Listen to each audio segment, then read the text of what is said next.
नमस्कार मित्रांनो, मी सरकारी योजनावाला लाडकी बहीण योजनेसंदर्भात एक नवीन धक्कादायक बातमी समोर आलेली आहे. काही महिलांना सरकारने या योजनेअंतर्गत पैसे दिले होते, पण आता सरकार म्हणतंय की त्या पैशांवर महिलांचा अधिकार नाही आणि ते पैसे परत द्यावे लागतील.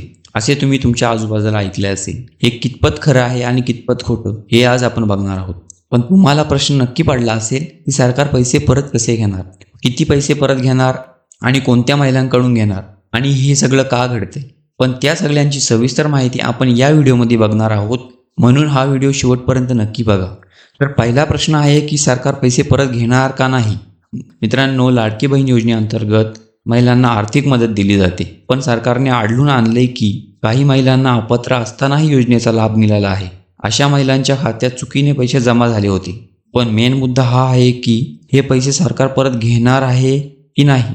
तर मी तुम्हाला आपल्या महाराष्ट्राच्या महिला आणि बाल विकास मंत्री आदिती तटकरे यांचे 3 बयान सांगतो, जे त्याने न्यूज चॅनल दिले होते. पहिला बयान त्यांनी दिला आणि ते म्हणाले की आम्ही पैसे परत नाही घेणार, पण वरिष्ठ अधिकाऱ्यांच्या सूचनेनुसार आम्ही ते काम करणार आहोत. नंतर दुसरा बयान त्यांनी दिला की आम्ही पैसे परत घेणार आणि ते पैसे सरकारच्या तिजोरीत जाणार आणि हे सगळं क्रॉस व्हेरिफिकेशन करून आम्ही हे सगळं करणार आहोत. तिसऱ्या बयानात त्या म्हणल्या आहेत की स्वेच्छेने योजना नाकारणाऱ्या लाडक्या बहिणींचे पैसे परत घेतले जाणार आहेत, पण पडताळणीत अपात्र ठरणाऱ्या लाडक्या बहिणींकडून दिलेला लाभ परत घेतला जाणार नाही आणि असा दावा आदिती तटकरे यांनी केला.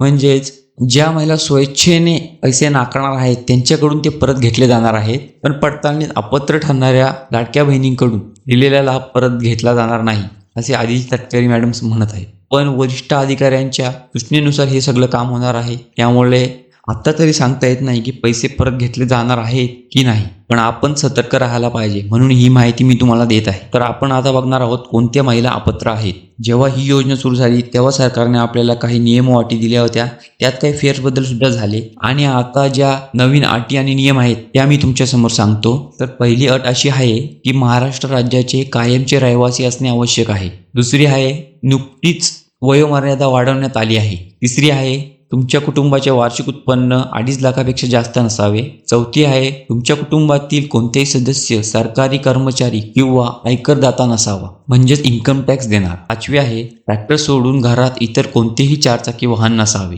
जर कोणत्याही महिलेकडे यातली एकही गोष्ट असेल तर त्या महिला या योजनेसाठी अपात्र आहेत.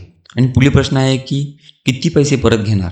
तर बघा, जेवढे पैसे तुम्हाला पडले असतील तेवढेच तुमच्याकडून घेतले जातील. तर पुढील प्रश्न आहे की जर सरकारने पैसे परत घेतले तर ते कसे घेणार. याची प्रक्रिया मी तुम्हाला सांगतो. या योजनेअंतर्गत अपात्र महिलांना त्यांच्या स्थानिक प्रशासनाकडून नोटिसा पाठवल्या जातील. या नोटिसामध्ये त्यांना त्यांच्या खात्यात जमा झालेल्या चुकीच्या रकमेबाबत माहिती दिली जाईल. पैसे परत न दिल्यास सरकार तुमच्यावर कायदेशीर कारवाई सुद्धा करू शकते. अशा प्रकारे सरकार पैसे परत घेऊ शकते. मित्रांनो, सरकार पैसे परत घेईल की नाही हे सांगता येत नाही, पण जर तुमच्या ओळखीच्या कोणालाही नोटिसा आल्या तर वेळेत पैसे परत करायला सांगा, कारण चुकीचा लाभ कायद्याने गुन्हा असतो. म्हणून याबाबत सतर्क राहा. जर तुम्हाला या संदर्भात आणखी काही माहिती हवी असेल किंवा नवीन अपडेट्स हव्या असतील तर सरकारी योजनावाला या चॅनलला सबस्क्राईब करा आणि बेल आयकॉन दाबायला विसरू नका.